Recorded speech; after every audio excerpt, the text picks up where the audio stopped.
ना सिर्फ घी और कुकिंग ऑयल की कीमतों में इजाफा हुआ है बल्कि अब इलाज और अद्वियात भी महंगी हो रही है। दिल के मरीज कैसे जान बचाएं? सरकारी अस्पतालों से दिल के अमराज और डायलिसिस में मददगार इंजेक्शन भी गायब हो चुके हैं। जी बिल्कुल, गरीब मरीज बाजार से महंगे इंजेक्शन खरीदने पर मजबूर हैं। महंगी अद्वियात मजीद महंगी हो गई हैं। दिल के मरीज अब जान कैसे बचाएंगे? सरकारी अस्पतालों से दिल के अमराज और डायलिसिस में मददगार इंजेक्शन गायब हो गए हैं। राव दिलशाद हुसैन इसी पर बात करने के लिए हमारे साथ मौजूद हैं। राव दिलशाद हुसैन, बताइएगा, पहले ही जान बचाने वाली जो इंजेक्शन थे वो महंगे किए गए थे, अब मजीद महंगे कर दिए गए हैं। बिल्कुल, ये सूरत हाल किसी लाहौर के एक अस्पताल की नहीं है बल्कि तमाम जो टीचिंग हॉस्पिटल्स हैं, अगर इनकी अद्वियात के बजट की बात की जाए तो पता चलता है कि तमाम बजट जो है वो खर्च कर दिया। लेकिन हकीकत ये है कि आज भी लाहौर शहर के जो बड़े हॉस्पिटल्स हैं, ख़ास तौर पर टीचिंग हॉस्पिटल्स जिनमें सर्विसेज, म्यू, जिना और दीगर हॉस्पिटल्स आते हैं, तो इन हॉस्पिटल्स में जो बुनियादी नोयत का एक इंजेक्शन है हाइप्रिन, वो ही दस्तयाब नहीं है। उसकी किल्लत जो है वो बरकरार है, जिस पर जो पेशेंट्स हैं ख़ास तौर पर डायलिसिस और दिल के अमराज में मुब्तला, उनको शदीद मुश्किलात का सामना है। क्योंकि मार्केट में अगर इस इंजेक्शन की बात की जाए तो ये 1000 से 1500 रुपये में फ़रोख्त हो रहा है। तो जिन्होंने सरकारी हॉस्पिटल्स में आना है उनकी ज़ाहिर है सकत जो है वो इतनी नहीं होती कि वो इतने महंगे दामों इंजेक्शन्स और अद्वियात जो हैं वो ख़रीद सकें। ये तो वो एक दवाई है जो सिर्फ डायलिसिस जो और दिल के आर्जा में मुब्तला पेशेंट्स जो हैं वो उनके हवाले से ये रिपोर्ट हो रही है। बुनियादी तौर पर ये दवाई जो है वो इस्तेमाल की जाती है क्लॉटिंग ना बने खून में, खून को पतला रखती है और मुख्तलिफ जो अमराज हैं उस हवाले से मददगार साबित होती है। लेकिन हालत ये है कि बड़े हॉस्पिटल्स में जो हेपरिन इंजेक्शन है वो नापैद हो चुका है और इस हवाले से इंतज़ामिया से जब हमारी बात हुई तो उनका ये कहना था कि ये जो किल्लत है ये आर्जी है, इसको जल्द जो है वो इसको पूरा कर दिया जाएगा। ताहम फ़िलहाल चूँकि माली साल 2020-21 जो है वो ख़त्म हो रहा है और अब आगे अगला माली साल जो है वो शुरू हो रहा है 21-22, तो इस हवाले से दावा तो यही किया जा रहा है कि ये इंजेक्शन दस्तयाब होगा। लेकिन फ़िलहाल सरकारी हॉस्पिटल्स में हेपरिन नामी जो इंजेक्शन है ये दस्तयाब नहीं है, जिसकी वजह से जो मरीज़ हैं उनको मुश्किलात का सामना है। जी राव दिलशाद हुसैन, ये बताइएगा कि अगर प्राइवेट अस्पतालों में या प्राइवेट फार्मेसी पर ये अद्वियात मौजूद हैं तो सरकारी अस्पतालों में इनकी फराहमी को यकीनी क्यों नहीं बनाया गया? बिल्कुल, ये इंतज़ामी गफलत और नाअहली का इससे बड़ा सबूत और कोई हो नहीं सकता कि एक ऐसी दवाई जो कि मार्केट में महंगे दामों तो फ़रोख्त हो रही है, लेकिन सरकारी अस्पतालों में जिसमें बड़ा बजट है, 1-1 अरब रुपए का बजट है बड़े हॉस्पिटल्स का, लेकिन ये जो बुनियादी नोयत की ये दवाई है ये दस्तयाब ही नहीं है। इंजेक्शन लगवाने के लिए आने वाले जो शहरी हैं, जो मरीज़ हैं, उनकी मुश्किलात में इजाफे के सिवा और ये कुछ भी नहीं है।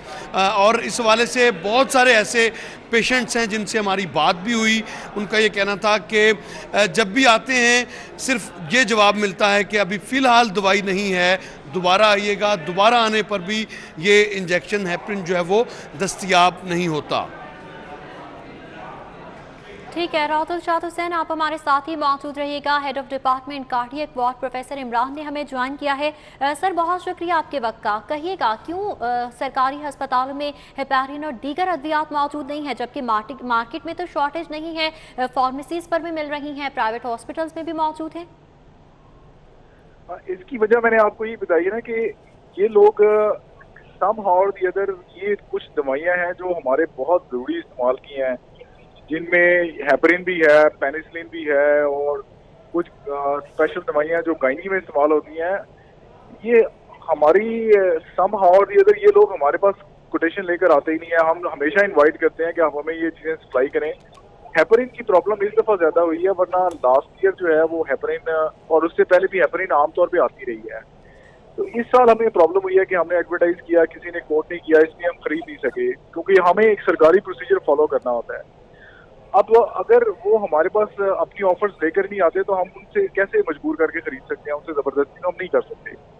तो हम उनको बार बार ये पर्सनल लेवल पे भी और इदारे के लेवल पे भी उनको रिक्वेस्ट करते हैं कि आप इस टेंडर में पार्टिसिपेट करें और ये दवाइयाँ हमें प्रोवाइड करें, लेकिन मुझे समझ नहीं आती कि वो क्यों इसमें हिस्सा नहीं लेते। उसकी वजह शायद यही हो सकती है कि जो बल्क परचेज में ये दवाइयाँ हमें सस्ती मिलती हैं तो वो हमें सस्ते दामों देना नहीं चाहते, तो मार्केट में अवेलेबल है, फिर मजबूरन हमें मार्केट से खरीदना पड़ती है क्योंकि मरीजों को तो ये जरूरी चाहिए।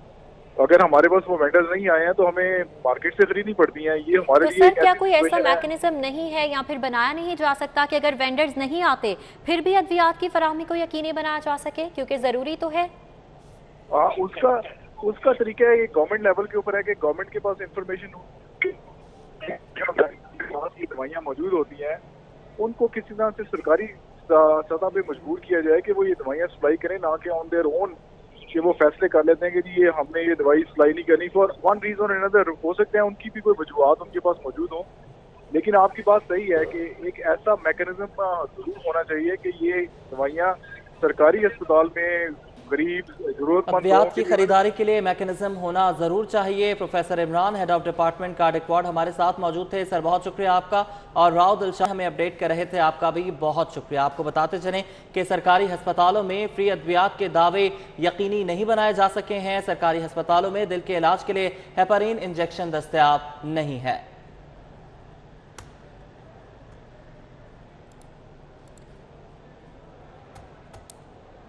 और अभी आपको बताएं कि बरकत मार्केट में सिलेंडर की दुकान में आग लग गई है। रेस्क्यू टीमों ने मौके पर पहुंचकर आग बुझाने के लिए ऑपरेशन शुरू कर दिया है। इब्तदाई तहकीकात के मुताबिक सिलेंडर फटने के बायस आग लगी है। बरकत मार्केट में सिलेंडर की दुकान में आग भड़क उठी। रेस्क्यू टीमों ने मौके पर पहुंचकर आग बुझाने के लिए ऑपरेशन शुरू कर दिया है। इस हवाले से आपको बताएं कि इब्तदाई तहकीकात के मुताबिक सिलेंडर फटने की वजह से आग लगी है। वकास अहमद ने हमें ज्वाइन किया है, उनसे बात करेंगे। वकास अहमद, बताइएगा आग की वजूहात क्या बताई जा सकती हैं और क्या आग पर काबू पा लिया गया है? जी, रेस्क्यू 1112 के मुताबिक की बरकत मार्केट में LPG सिलेंडर की शॉप थी, जहां पर रीफिलिंग के दौरान गैस लीकेज हुई और उसी से धमाका हुआ था और फिर आग जल्दी की वजह से जो सिलेंडर वहां पे मौजूद थे वो भी उसकी जांच में आए थे। रेस्क्यू का कहना है कि इस आतिशबाजी और सिलेंडर फटने से जो दुकान थी वो उससे हमारा बुरी तरह मुतासर हुआ था। हम जो लोग थे वहाँ पे, शहरी थे, उनको बाहर वहाँ से दूसरी तरफ कर दिया गया है। रेस्क्यू टीमें मौके पर मौजूद हैं और रेस्क्यू ऑपरेशन। बहुत शुक्रिया वकास, आप हमें अपडेट कर रहे थे। वापस आएंगे इस ब्रेक के बाद। देखते रहिए सिटी 40। बरकत मार्केट में सिलेंडर की दुकान में आग लग गई है। रेस्क्यू टीमों ने मौके पर पहुंचकर आग बुझाने के लिए ऑपरेशन शुरू कर दिया है। इब्तदाई तहकीकात के मुताबिक सिलेंडर फटने के बायस आग लगी है। बरकत मार्केट में सिलेंडर की दुकान में आग लग गई है। मनाजिर आप सिटी 42 की स्क्रीन पर देख सकते हैं। आग पहले से लगी हुई थी और फिर जो है वो दोबारा उसमें ब्लास्ट हुआ है। सिलेंडर की दुकानें हैं, ये मनाजिर आप सिटी 42 की स्क्रीन पर देख सकते हैं कि एक के बाद एक ब्लास्ट हुआ है और आग जो है वो पहले से मजीद भड़की है। रेस्क्यू टीमों ने मौके पर पहुंचकर आग बुझाने के लिए ऑपरेशन शुरू कर दिया है।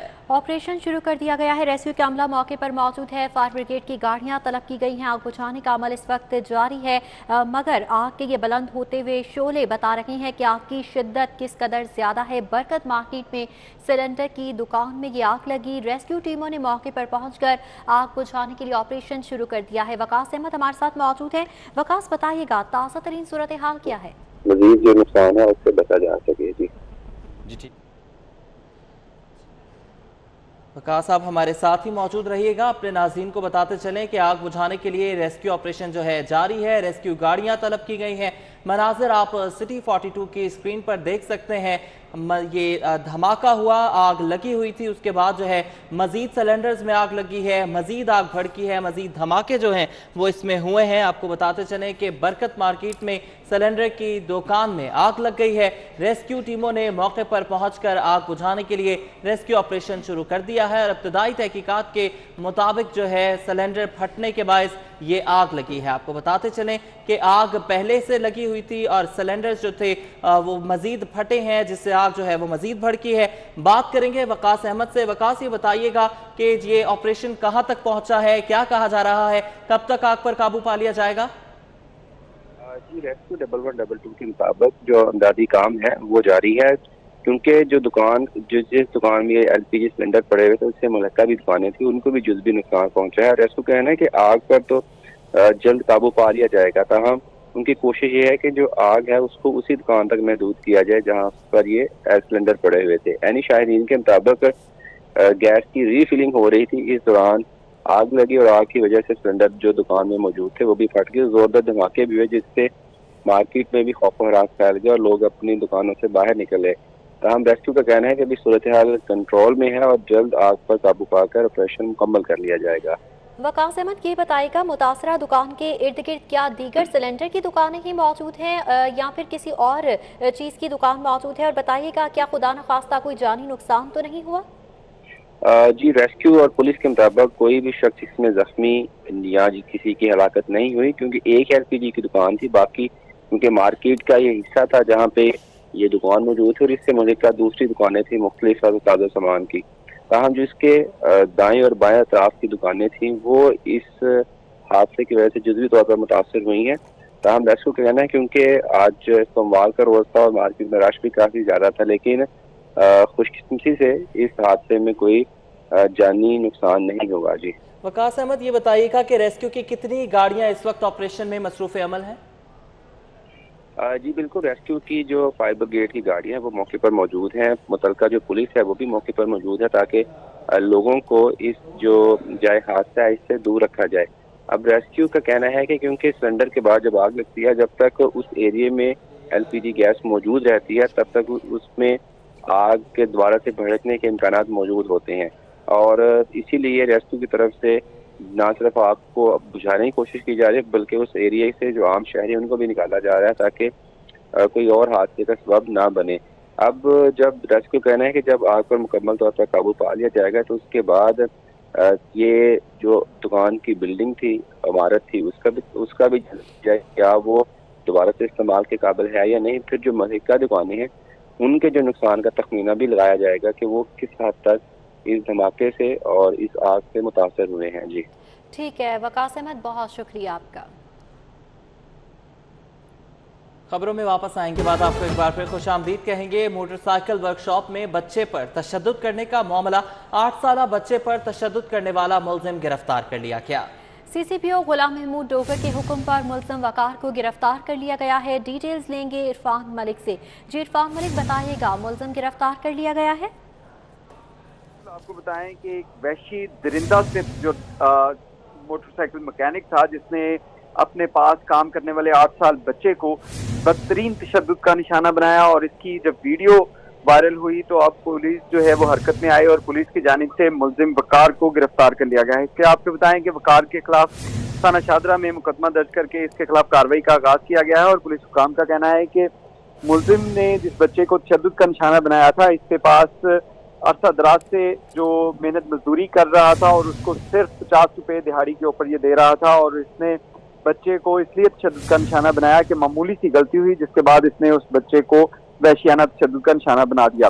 इसमें आपको बताएं कि मुकामी अफराद की जानिब से इसकी वीडियो जो है वो अपलोड की गई सोशल मीडिया पर बनाने के बाद, जिसके बाद पुलिस ने इसकी तलाश शुरू की तो ये शादरा टाउन का रिहायशी निकला जहां पे पुलिस की जानिब से कार्रवाई करते हुए इसके जो सकलैन ऑटो के नाम से कार्रवाई करते हुए इसको गिरफ्तार किया गया। बहुत शुक्रिया इरफान, आपने हमें अपडेट किया। कोरोना वायरस की चौथी लहर का खदशा। कोरोना वायरस के खिलाफ सबसे अहम हथियार सिर्फ SOPs पर अमल दरामद है। सरकारी खर्च के बगैर मास्क तकसीम करने का दुनिया का सबसे बड़ा हुकूमती प्रोजेक्ट शहर में मास्क कल्चर की फरोग के लिए मुनफरिद मंसूबे का कल से आगाज होगा। बात की जाए इस इम्पोर्टेंस के ऊपर कि हमने लोगों को याद कराना है कि कोरोना दोबारा आ सकता है, उतनी कम है। इस कैंपेन का सबसे जो बड़ा एलिमेंट है वो ये है कि इस कैंपेन पे 1 रुपया हुकूमत पाकिस्तान का या हुकूमत पंजाब का खर्च नहीं होगा। उसमें एक बात ज़रूर है कि हम जहन में रखें, जब तक हम अपनी वल्नरेबल पॉपुलेशन को वैक्सीनेट नहीं कर लेंगे, ये एहतियात हमने अपने साथ रखें। जब भी आप बाहर निकलें मास्क पहन के निकलें। जब तक हम तमाम लोगों को वैक्सीनेट नहीं कर लेते, ये एहतियात हमें लाजमी अपने साथ रखनी है, जिसको NORM हम कह रहे हैं। एक तो ये है कि ये जो लफ्ज़ है ये आम जिंदगी से मुताबिकत रखता है, यानी कि हम जब ये कहते हैं ना कि मास्क पहनना एक नॉर्म है, N जो है it stands for no cost, यानी कि किसी किस्म की कोई कॉस्ट नहीं है इस मास्क की, ये हम फ्री ऑफ कॉस्ट दे रहे हैं। जो O है इस नॉर्म के अंदर, O stands for offering information, यानी कि जब हम ये मास्क तकसीम कर रहे हैं तो सिर्फ हम ये मास्क नहीं भिजवा रहे, इस मास्क के साथ एक छोटा सा हम पैगाम भी भिजवा रहे हैं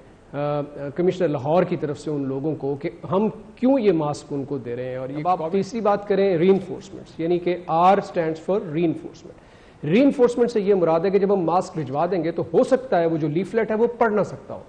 उस हवाले से फिर हम ये कर रहे हैं कि उन गिरदो नवाह में यानी उन इलाकों के अंदर जो मसाजिद हैं या जो मार्केट्स हैं वहाँ पर हम स्पेशली अपने काउंटर्स लगा के लोगों को वहाँ से लाउड स्पीकर्स के थ्रू, मेगाफोन्स के थ्रू अवेयरनेस दी जाएगी कि ये जो कैंपेन है उसमें जो मास्क आपने पहनना है उसकी क्या वजह है और क्यों पहनना चाहिए। जो आखिरी बात है M स्टैंड्स फॉर मॉडलिंग, यानी कि हम बुनियादी तौर पर इस कैंपेन के अंदर ऐसे लोगों को इन्वॉल्व करेंगे जो हमारी सोसाइटी में इन्फ्लुएंसर्स का रोल प्ले करते हैं, मीडिया के लोग हैं, हमारे स्पोर्ट्समैन हैं, हमारे उलमा हैं, ऐसे चलता फिरता को रागुज़ीर है जिसको हम रागीर है जिससे हम एसोसिएट करते हैं, रक्षा चलाने वाला है, कोई कॉबलर है, कोई पासर बाय है, कोई साइकिल चलाने वाला है। इन लोगों की हमने वीडियोस रिकॉर्ड की हैं और वो वीडियोस रिकॉर्ड करके बड़ा मुख्तसर सा 5-10 सेकंड का पैगाम दे रहे हैं। इसके साथ ये बुलेटिन अपने इख्तिताम को पहुंचा है। किसी भी खबर से बाखबर रहने के लिए विजिट करें हमारी वेबसाइट cityforeign2.tv। इसके साथ साथ आप हमारे लाइव बुलेटिन फेसबुक और यूट्यूब पर बराह रास्त मुलाजा कर सकते हैं। रहिए बाखबर और देखते रहें सिटी फॉरेन।